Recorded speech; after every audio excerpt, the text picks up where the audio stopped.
Hello there, and welcome back to the channel. We are continuing Star Wars The Bad Batch. This is Season 1, Episode 3, titled Replacements. So far, it's been really good, the first two episodes. Of course, we got a lot in the first one. It was a very long one. And nice then one. the second one, it kind of took a dip just when it comes to, the action and the urgency. And we got to spend some time with Cut and Sue, their family. The fact that Hunter in particular is maybe becoming a bit of a father figure for Omega and him coming to terms with that. And Omega as well making the decision that, yes, I want to stay with you guys. I left Kamina with you. This is where I want to be. I don't want to go with Cut and Sue. No. So, yeah, they're still together. Then they left Seleucami. We don't really know where they're heading. Maybe out looking for Rex, because... Yeah, I wouldn't mind if it picked up the pace a little bit in this one. Yeah, fair enough. Because it was a slow, nice episode last time, but also I liked the bit faster paced episode, so I'm hoping for that. Yeah. Is there anything else in particular you want to see from this one? And I know we've talked about, we want to see maybe more on the Empire side of things and how they're doing the transition from clone troopers to stormtroopers, how that's going on exactly. Reason behind that, I want to see some more Tarkin action because I like Tarkin as a bad guy. Yeah, he's great. He's probably behind. Let's shut down the clone facilities, more or less. It is probably sanctioned by the Emperor. Of course, sure. Of course it is. Yeah. I want to see more of how the transition goes from clone troopers to stormtroopers because that matters in my Star Wars universe, in my mind. When we have Episode 4, or the first Star Wars, the real Star Wars movie, let's just say that, where we have the stormtroopers and I just love those guys. I mean, even though they can't hit anything, they can't hit a barn, still they're a staple. Yeah. Getting the bigger picture stuff there and seeing how that transition goes, definitely. Also, we didn't get anything with Crosshair in the last episode, so I think we might see him, and he's going to be our way into what's going on that side of things. So we're still following a member of the Bad Batch technically, although he's not really with them anymore because of what happened in the first episode. And also I like drawing the parallels between this whole Star Wars story and history, as you guy knows. I like history, so I draw parallels from this into the Second World War and maybe even to the Italian Il Duce area and stuff like that. So we can always get into that, but that's the whole thing that I like behind this storyline. I mean, how you have some guy taking control of an empire of some kind. Becoming a dictator, and we know that, like George, when he was writing Star Wars, and he took a lot of inspiration from real world events and also a lot of stories that has been told before, like samurai stories, Japanese empire and especially Second World War, the Nazis and so on. So like the Empire are basically space Nazis. Let's just be real about it. One thing that we haven't really mentioned yet is it's totally it doesn't have anything to do with what's going on in the story really, but the name of the series here in Denmark.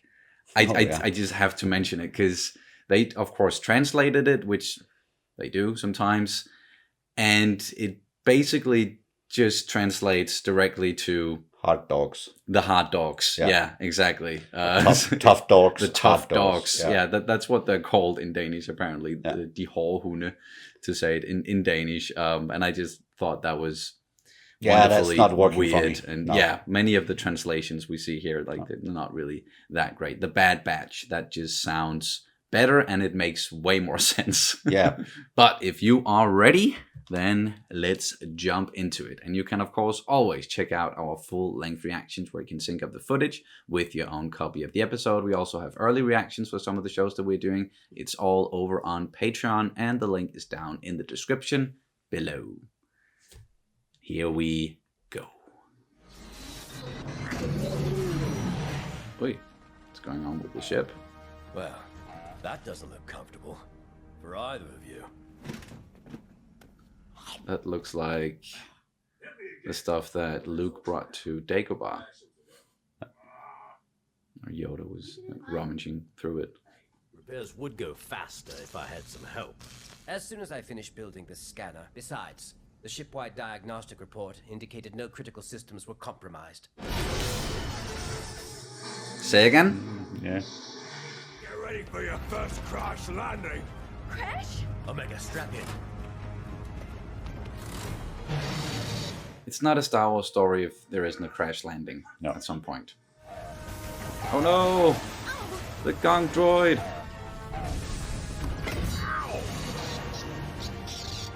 We're gonna die, we're gonna die, we're gonna be fine, we're gonna be fine. Wasn't too bad. Another good landing. Yeah. Are you alright? Is it over? Alright, so where are they? What? That's Crosshair's weapon kit. It's worth noting the possibility that Crosshair's actions were influenced by his inhibitor chip. It can do that? That's what it was designed to do. Right now we need to find that capacitor and get off this rock.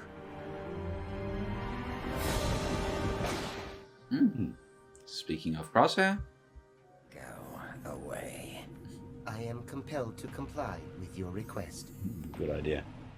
The data shows he's responding favorably to the procedure. Our top recruits are here to begin their training under their new commander.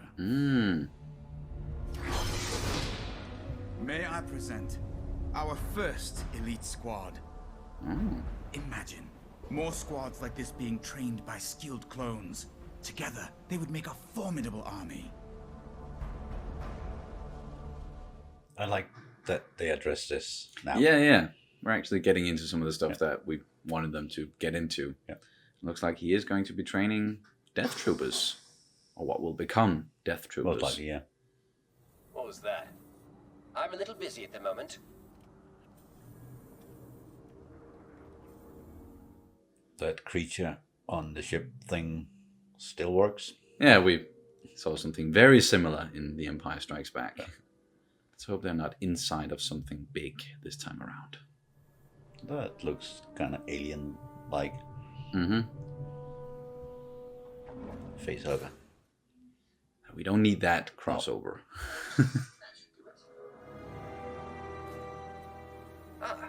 Well, those weren't there when we landed. Now we want to get inside. Oh no. Something's causing damage to the exterior hull. You want to narrow that down?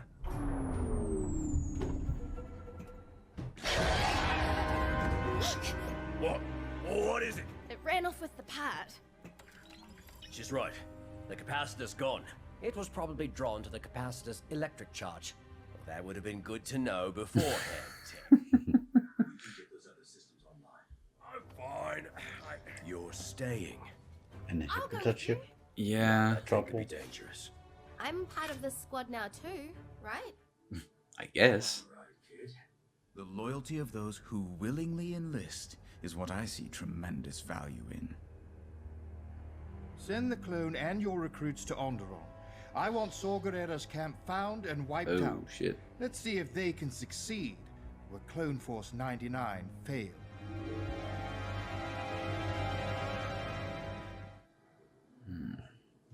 So very curious about that whole thing, like with the the people from Camino. Yeah, come on, people from Camino. Kaminoans. Kaminoans? Kaminoan. I always have trouble like saying that word. Yeah. Could I learn to track like you? Well, it's an enhanced skill. Wrecker and Tech, we each have one. And Crosshair. You shouldn't be angry at him. He can't help it. I'm angry at myself. We don't leave our own behind. Then we'll find a way to get him back. Somehow.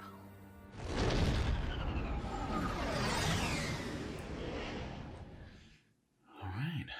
Why would they put him in charge? Enjoy being commander. For now. We'll see how things shake out. Challenging your commander is always a good thing to do. Yeah. especially right before being deployed.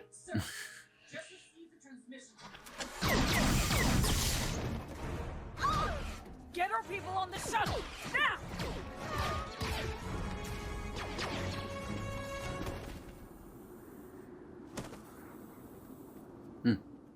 Nice transition. Yeah, but they're gonna get wiped out because no known people among them. So Oh yeah, the rebels or Yeah. insurgents. yeah, too easy. Ew.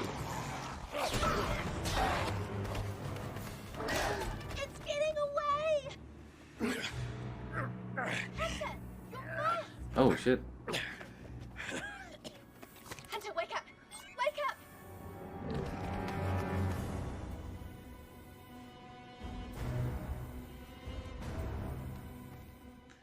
She is brave. Jumping into its lair? Yeah, Really brave. / borderline stupid, but Foolhardy, maybe. Shit. Yeah, they are really getting wiped out. Whoa! yeah, I need a few to get away to tell the story. Yeah, if they are indeed getting a... Nope. Hull 1, maybe? Where's Guerrera? I don't know, but I wouldn't tell you if I did. I believe you. Do any of you have information? These are civilians. We should bring them in. Those weren't our orders. We're going to detain the prisoners and take them in for questioning. You want to know why they put me in charge? Good soldiers follow orders.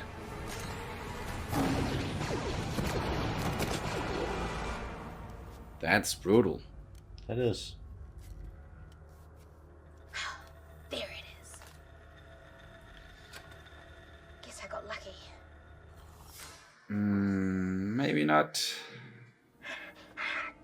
Omega.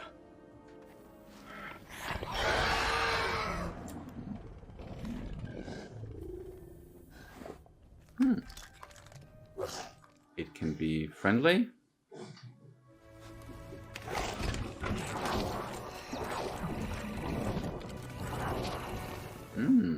It's just hungry. For some energy. Oh, I'm coming! Is that my blaster? Don't worry. I didn't have to use it. I got the part.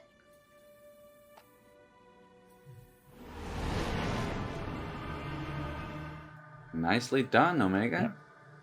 With more time and training, our forces will be unlike anything the galaxy has seen. Then I leave this project in your capable hands, Admiral. The original genetic material from Jango Fett continues to degrade. Then it is time to begin the next phase. If your experiment can yield a superior clone, Next phase. Yeah. our relationship with this empire, our survival hinges on it. What are you going to do? Well, they are aware of where the wind's blowing with the clones, so they have to come up with a next generation clone. Something. Systems are up and running. Yeah, it took you long enough. And where have you been? Hey, kid, come with me. Cover your eyes. Uncle Wrecker. He's got his own room. Room. Yep. That's nice. I thought this place could feel more like a home. It's perfect. Thank you, Rekka. It was nothing. I never had my own room before. Well, you're part of this squad now, too.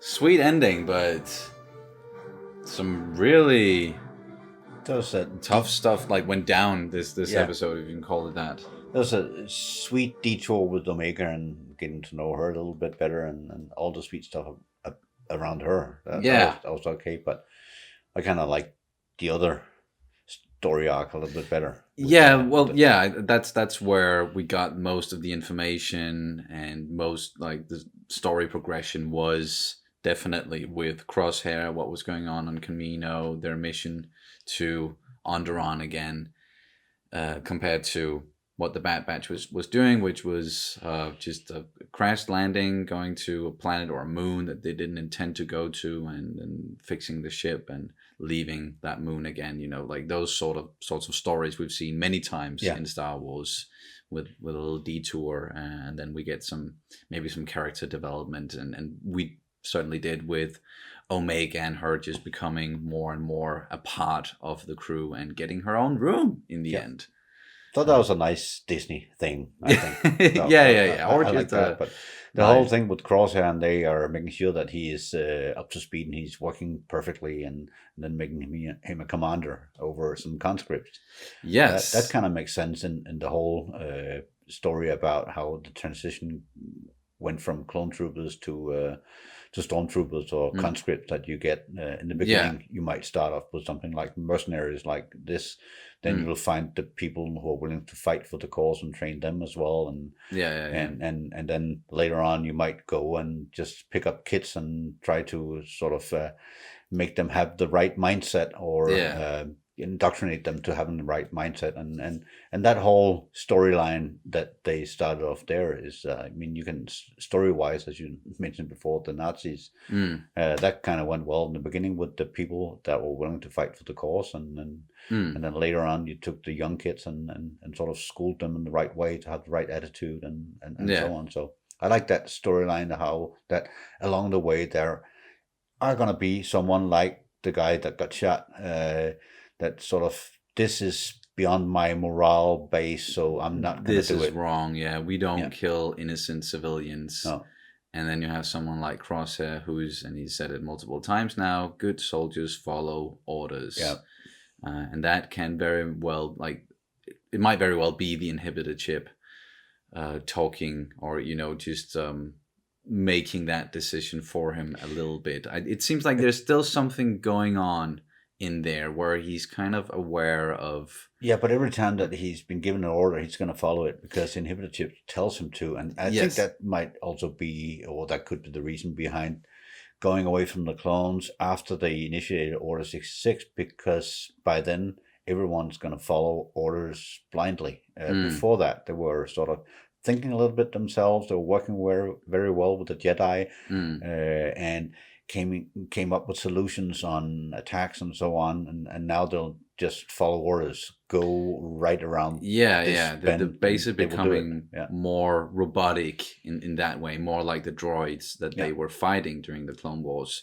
So you want people who can think on their own again, and people who are loyal to this new empire, and we're really seeing them like discussing it back and forth, talking, and this new guy Rampart, and how Camino is going to fit into that whole equation. That's really interesting. And they were talking back and forth about going into the next phase. With clones, and they only need one. They're probably gonna work on the enhanced clones somehow. I think. What that it entails, I don't know. Because they want to survive. They want to keep doing what they're doing, obviously, and they see that Tarkin has taken a liking to Crosshair, who's an enhanced clone, so maybe they're gonna try and produce more enhanced clones like that's Crosshair. Their whole business. I mean, I don't think the Kaminoans, the long-necked ones, I don't know what they're called. I don't think they're doing anything else. They're just cloners, like the exactly. That's their occupation. Basically, that's all they do. Them cloners, as it was said in one of the movies. That's what they do. And if they don't get the business, then they become obsolete. And I could very well see, you know, in the future when the Empire and Palpatine decides that's it, might even get wiped out. I mean, that's what I mean. Like when they get to a point where we can't trust these people anymore. going in another direction. We're not going to do clones, or even though we know that Palpatine is still looking very much into cloning, like, and he did that they want to for clone, a long while. Yeah, if you can clone Force-sensitive people, or later on even clone yourself and then just take over the body and so on, then you will live eternal. So that might be another storyline that he will follow, or that is a storyline that he kind of follows, if you look into it. Yeah. I like the whole setup of this and the whole discussion, and also, if my military mind goes to work on that, having soldiers that are all built of the same DNA or same material, that makes it a target. I mean, then you can come up with a weapon that will target that DNA, and then that way you can wipe out the whole army. So that also talks against having just clones. They're all alike. Before, when it was just the Emperor that was controlling both sides, both the Empire or the Republic and the Separatists. Yeah, that's it. That was what I was looking for, words. It was controlling both sides. Then he could also control the scientists on both sides. So he knew nothing was going to happen that was just gonna render all the clones obsolete all of a sudden, or take them all out, because he was working towards a specific outcome, which is what then happened. And now he's making the changes. Now they're making the changes. And he doesn't control the rebellion, so they might have scientists that will come up with a way of just taking out all the clones. Maybe, yeah. And speaking of rebellions or rebels, insurgents, we got to see some of Saw's people, Saw Gerrera's people on Onderon again, and that was really hard to watch, like the way that they just got wiped out. Like, they're not shying away from stuff like that, and it's something that happened like progressively, like throughout the Clone Wars, you know, the series, that it got more and more mature, that didn't shy away from death and killing people, sometimes killing innocent people. That was downright execution. It was, and with a flamethrower as well. Yeah. Damn, that's that's really rough. Yeah, but it falls within the storyline, so that was okay. It's never okay to sort of execute people, no, but for the storyline, it worked okay. It worked out well. And you had that one soldier that had moral issues and got shot for it, and that also addresses the whole thing of if you just take one of the soldiers out in front and say you disagree and kill him, then the other soldiers tend to sort of agree a little bit better. Tend to follow along. Yeah. Was it the same guy who was also questioning Crosshair while they were on their way to Onderon, the blonde-haired guy? I'm pretty sure that was the one, because that was a setup with you question your commander going into a battle or just before deploying, and that's not going to end well for you. No. And it did not end well for him. A thing that I definitely noticed then when they got back, and they got back to their quarters, you know, the new death squad, I guess we could call it, with Crosshair leading them. It was still the same quarters that, you know, the Bad Batch was in, and still had those markings on the wall.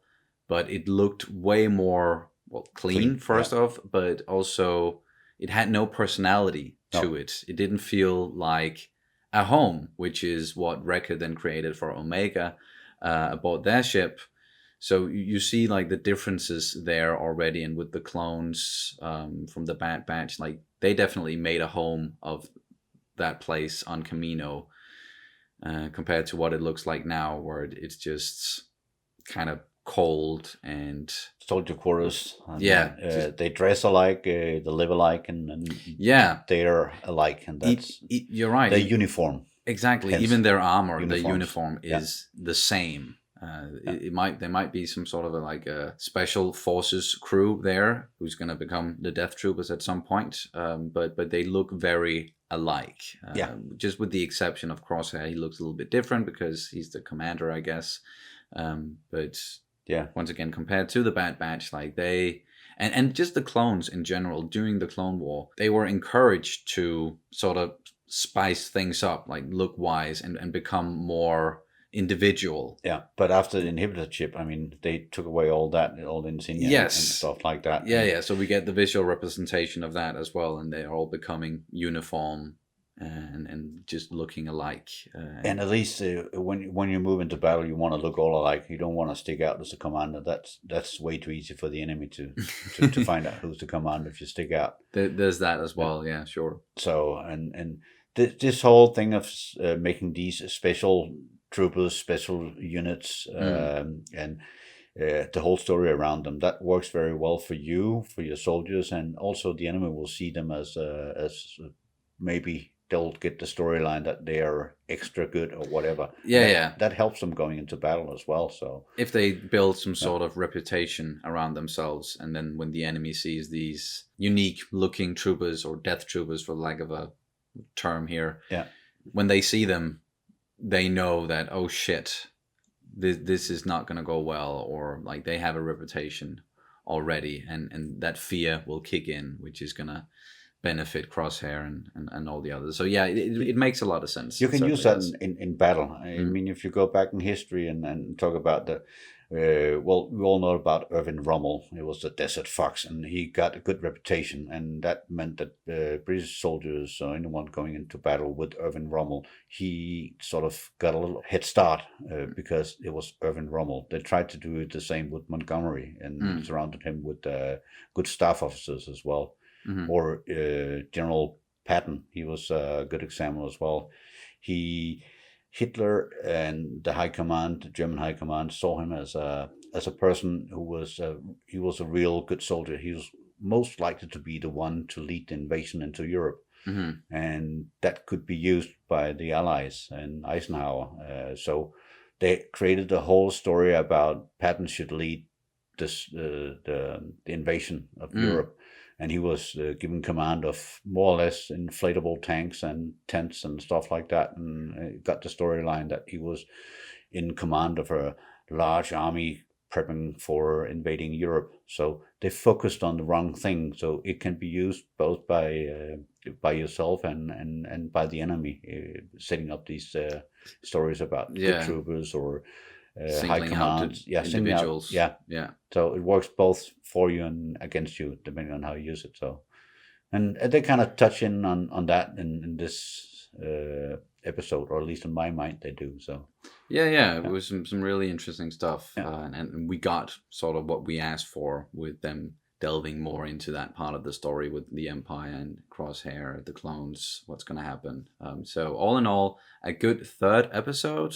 Can't wait to watch more. I sort of kind of wish that they would release 2 episodes at a time, just so we got a little bit more, or maybe just, if each episode was the same length as the first one, then we wouldn't have that problem. But then again, I would just maybe spend a lot of time on editing. So it's both good and bad with these short episodes. I mean, and once a week. It gives me time to let it marinate, and maybe it gives me time to let it marinate a little too much, as you can hear from my story about comparing to the Nazis and all that. So maybe it's a little too much time for me. I don't know. No. I think the people out there like when you go into like history buff mode and go down that route. And if you haven't seen our like the Pacific reactions, and you were there for Band of Brothers, one of the episodes, and we've watched Flags of Our Fathers and Letters from Iwo Jima. So there's definitely some history related stuff on the channel if you enjoy listening to Major Dad. I'm sorry, I can even